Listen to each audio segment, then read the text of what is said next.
Mais d'abord, il y a des gens qui croient vraiment que dans une ou deux générations, l'islam aura envahi l'ensemble des sociétés occidentales. Et du coup, nos démocraties ne seront plus des démocraties, mais plutôt des républiques islamiques. C'est un scénario catastrophe qui circule pas mal sur Internet depuis quelques années. Alors aujourd'hui, à second regard, l'islamisation, est-ce que c'est une hypothèse valable ou est-ce tout simplement un mythe?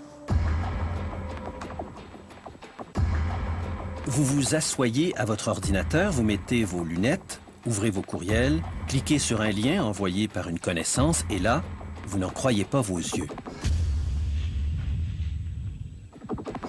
Sur une musique à vous faire des cauchemars, on vous annonce que le monde va changer. Et pas un peu. Les musulmans, nous dit-on, vont envahir l'Occident. Why? Immigration. Islamic immigration. On nous annonce par exemple que dans 39 ans, la France sera une république islamique, que le nombre de musulmans en Europe va doubler d'ici 20 ans pour atteindre 104 millions. Et évidemment, ce scénario s'appliquerait pour l'Amérique du Nord. And Islam is now the fastest growing religion.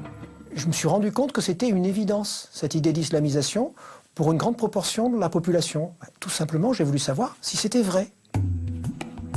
Raphaël Liogier, qui dirige en France l'Observatoire du religieux, a fait enquête. Résultat, ce livre qu'il a intitulé « Le mythe de l'islamisation ». Pour moi, au départ, c'était ni un mythe, ni pas un mythe. C'était une proposition que j'ai essayé de vérifier.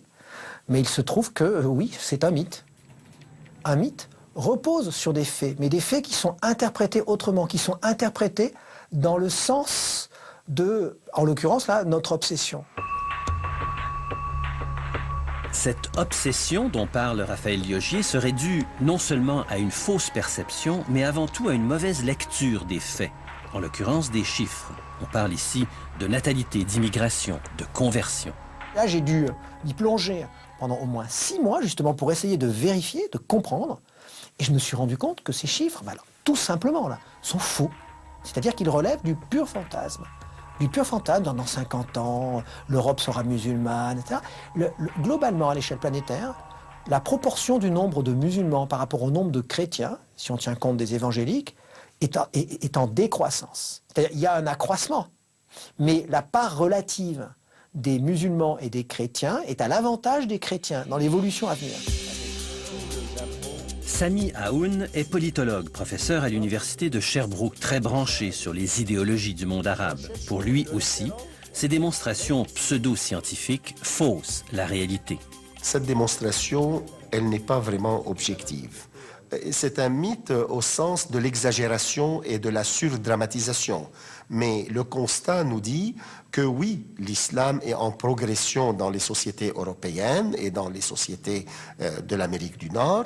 Et en ce sens, aucune société occidentale peut se dire qu'elle est comme avant l'arrivée de ces nouvelles vagues de l'islam.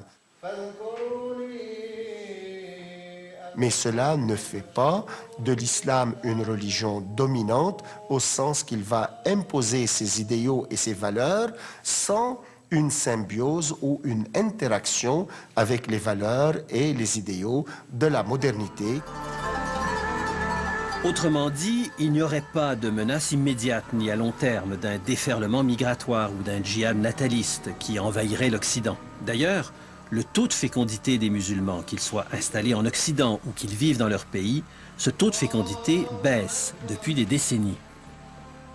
Le taux de fécondité en Tunisie et en Iran, par exemple, elle est proche du taux de fécondité en France. Les principaux pays musulmans au monde subissent une crise véritable de la natalité. Il faut comprendre que la sécularisation, la dynamique de la capitalisation et les systèmes socio-économiques, qu'il soit le capitalisme, qu'il soit la société de consommation, s'imposent aussi sur les populations musulmanes de la sorte que eux aussi, les musulmans connaissent un recul démographique assez important. Alors, on peut se demander quel est le problème. D'où vient cette réelle peur, cette frayeur face à l'islam? Pourquoi un Anders Breivik, un Norvégien ordinaire, assassine 77 personnes et explique ensuite que ce carnage était une attaque préventive contre des traîtres à la patrie? Cette peur de l'autre, pour Raphaël Liogier et Sami Aoun, c'est d'abord une crise d'identité que vit l'Occident, et particulièrement l'Europe. L'Europe, depuis le début des années 2000, en particulier à partir de 2003, est en train de traverser la plus grave crise identitaire de toute son histoire. Crise d'identité, ils sont passés par des débats sur l'identité nationale, en France, au Royaume-Uni, en Allemagne, partout. Recherche d'une constitution européenne, échec absolu, débat sur les racines chrétiennes de l'Europe, etc., etc. Ce qu'on appelle l'ethnie blanche ou la race blanche, elle est comme en recul dans son rôle et son statut sur l'échiquier mondial et sur le système international. Mais on peut dire en même temps que la civilisation chinoise, indienne, de même que l'islam, s'occidentalise pour rivaliser avec cet Occident. Ils empruntent non seulement la technologie, mais aussi des idéaux et des valeurs de nos démocraties. Toute la question pour l'avenir est de savoir comment ces autres cultures vont s'approprier la modernité, sans renier leurs traditions. Et là, tout le monde est d'accord, l'islam a encore de la difficulté à apprivoiser cette modernité. Oui, l'islam a des problèmes avec la modernité. Les fondamentalistes et les extrémistes profitent des situations de turbulence, qu'ils soient en Syrie, qu'ils soient en Irak, qu'ils soient ailleurs, pour se présenter et s'offrir comme défenseurs de l'islam, et ils sont les vrais porte-parole de l'islam. En clair, les fondamentalistes kidnappent la religion musulmane, imposent leur propre lecture et la portent vers des avenues suicidaires. Ce terrorisme fait peur à l'Occident, mais il fait peur encore plus à la majorité des musulmans.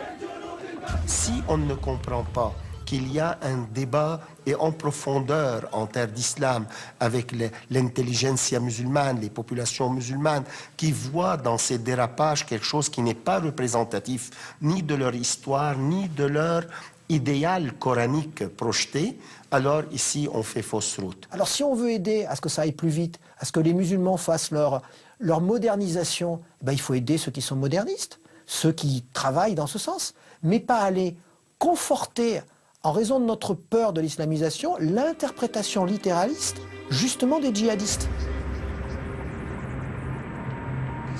Autrement dit, avoir peur, c'est donner du pouvoir à l'autre. Mais qui sont ceux qui mettent de l'huile sur le feu? Qui alimente cette peur? Ce sont soit des nationalistes identitaires, soit des activistes religieux qui craignent la montée de ce qu'il appelle le péril vert. Cette vidéo, elle vient effectivement, on sait aujourd'hui, de mouvements évangéliques protestants Amérique du Nord, issus de l'Amérique du Nord, des États-Unis probablement. Le Vatican a condamné cette vidéo de propagande haineuse. Le dialogue est le mot d'ordre. De même, pour Raphaël Liogier et Sami Aoun, il faut que l'Occident reste ouvert, devienne un pôle d'attraction, de démocratie, de non-violence, d'état de droit, tout en se tenant debout, c'est-à-dire rester cohérent avec ses principes. Offrir un modèle au monde, en quelque sorte. Le défi, c'est de poursuivre le dialogue, mettre des limites à l'usage de la violence et essayer d'accompagner, soit au niveau théorique ou idéologique ou conceptuel, l'apparition d'un islam plus en arrimage avec le siècle des Lumières, avec ce qu'il cherche. Aussi, au niveau politique et géopolitique, arrêter les incursions, si vous voulez, aventurières dans les affaires de ce monde.